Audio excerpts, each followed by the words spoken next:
પ્રથમવાર કિન્નર સમાજ દ્વારા રાજસૂય યજ્ઞ કરવામાં આવશે।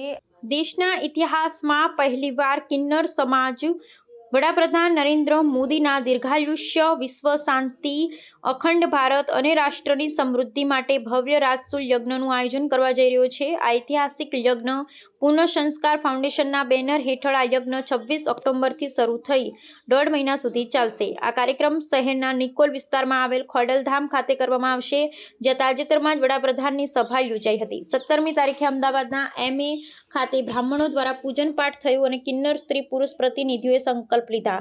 રાજસૂય યજ્ઞનું વર્ણન ઋગ્વેદમાં મળે છે અને મહાભારત કાળ દરમિયાન યુધિષ્ઠિરે છેલ્લે ઇન્દ્રપ્રસ્થમાં આ યજ્ઞ કર્યો હતો, જે 1 વર્ષ સુધી ચાલ્યો હતો। તે સમયમાં રાજાઓ પોતાના સામ્રાજ્યને સુખ, શાંતિ, અખંડતા અને સ્થિરતાના આશીર્વાદ માટે આ યજ્ઞ કરતા। હવે પ્રજા પોતાના નેતા માટે ઐતિહાસિક યજ્ઞનું આયોજન કરી રહી છે। વૈભવી આયોજન અંતર્ગત આ યજ્ઞ માટે લગભગ 12 એકર વિસ્તારમાં ભવ્ય યજ્ઞશાળા ઊભી કરવામાં આવશે, જેમાં દેશભરના હજારો કિન્નરો ભાગ લેવા અમદાવાદ પધારશે। યજ્ઞ દરમિયાન તમામ ભાગ લેનારાઓને રહેવા અને આવશ્યક સુવિધાઓ આપવા માટે વિશાળ ટેન્ટ સિટી તૈયાર કરવામાં આવશે, જેથી કાર્યક્રમને એક વિશાળ ઉત્સવ અને આધ્યાત્મિક મેળાના રૂપમાં અનુભવી શકાય। નવરાત્રિ પૂર્ણ થયા બાદ યજ્ઞશાળાના નિર્માણ કાર્યની શરૂઆત કરવામાં આવશે, જે ઐતિહાસિક યજ્ઞના ભવ્ય સ્વરૂપને દર્શાવશે। આ ઐતિહાસિક યજ્ઞમાં દેશના વિવિધ કિન્નર અખાડાઓના પ્રતિનિધિઓએ પણ પોતાની ઉપસ્થિતિ દાખવી છે। अरविंद मोहन नागर है। मूलतः मैं गुजराती नागर ब्राह्मण हूँ। हमारे बॉम्बे और दिल्ली में आश्रम है, लेकिन जन्म मध्य प्रदेश में हुआ है। और इस गुजरात की भूमि पर हमारे पूर्वजों का ऋण चुकाने के लिए ऋषि हरदास जी के माध्यम से जो राजसूय यज्ञ किया जा रहा है, इसमें हम लोग सब आज संकल्प लेकर के यहाँ पर आपके साथ अब मीडिया में बैठे हुए हैं। किन्नर समाज की ही प्रेरणा है, क्योंकि पिछले 11 सालों में जो प्रधानमंत्री मोदी जी ने किन्नर समाज के लिए योगदान किया है, तो किन्नर समाज ने ऋषि हरदास से प्रार्थना की कि हम मोदी जी को मिल नहीं सकते तो उन्हें दे क्या सकते हैं, तो बोले हम उनके लिए आशीर्वाद दे सकते हैं, उन्हें दुआएं दे सकते हैं। तो उसके लिए भगवान राम के बाद, युधिष्ठिर जी के बाद इस युग में ये 5000 वर्ष बाद राजसूय यज्ञ होने जा रहा है निकोल में। सब विस्तार से आपको जानकारी मिलेगी। और इसमें सबसे बड़ी बात, आज जो तिथि है, मोदी जी का जन्मदिन तो है ही, आज एकादशी भी है, विश्वकर्मा जयंती भी है, और बहुचरा देवी की प्रतिमा से संकल्प हुआ है। बहुचरा देवी किन्नरों की कुल देवी भी है। तो मैं नहीं समझता कि आज का संकल्प व्यर्थ जाएगा। और इसका शीर्षक है एक आहुति मोदी के नाम। तो देश में जो भी मोदी जी से प्रेम करते हैं, जो भी देश से प्रेम करते हैं, तो राजसूय यज्ञ अर्थ होता है कि राजा की दीर्घायु, राजा का स्थायित्व और राजा के शत्रुनाश के लिए भी है। तो मोदी जी विश्व में एक ऐसे राजा होते जा रहे हैं धीरे धीरे, जो शायद ही हमारे भारत में कोई प्रधानमंत्री आया हो। हमारा राजनीतिक विषय नहीं है, लेकिन मोदी जी से अतिशय प्रेम है और सारे किन्नर मोदी जी से प्रेम करते हैं। तो ये जो महायज्ञ होने जा रहा है, जिसका नाम है राजसूय यज्ञ, तो किन्नरों की आहुति से लेकर के पूर्णाहुति तक किन्नर रहेंगे इसमें। उनको देवी देवता की तरह ही हम लोग मान रहे हैं, क्योंकि किन्नर भी शास्त्रों में देवी देवता के स्थान में रखे जाते थे।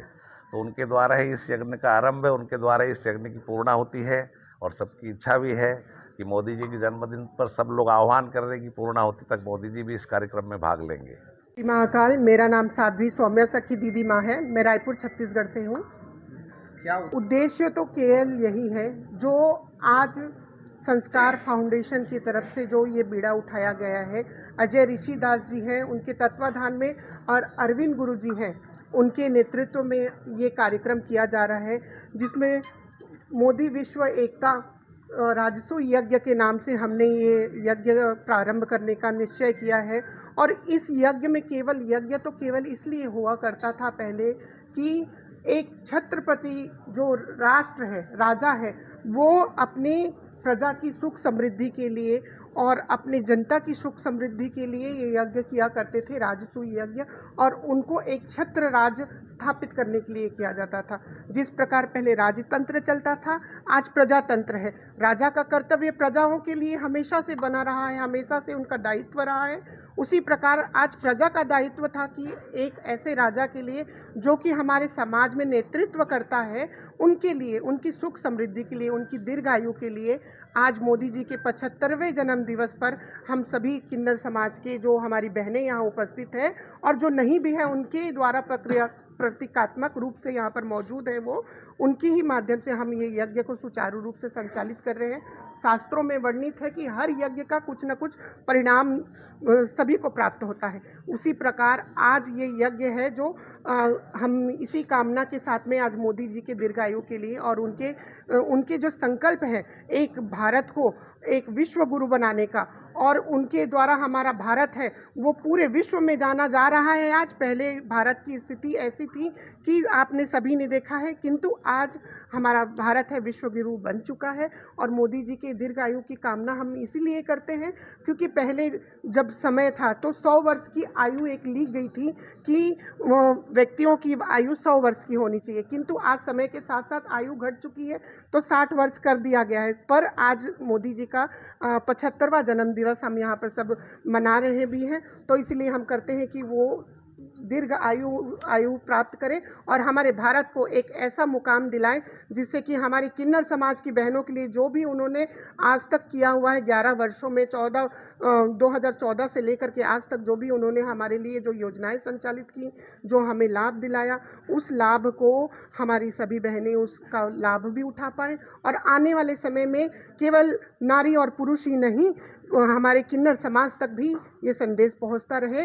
जैसे कि रामचरितमानस में हमारे राम जी के द्वारा जो आशीर्वाद प्रदान था, जथा जोग करी विनय प्रणामा, विदा किए सब सानुज रामा, नारी पुरुष लघु मध्य बड़ेरे, सब सम्मानित कृपा निधि फेरे।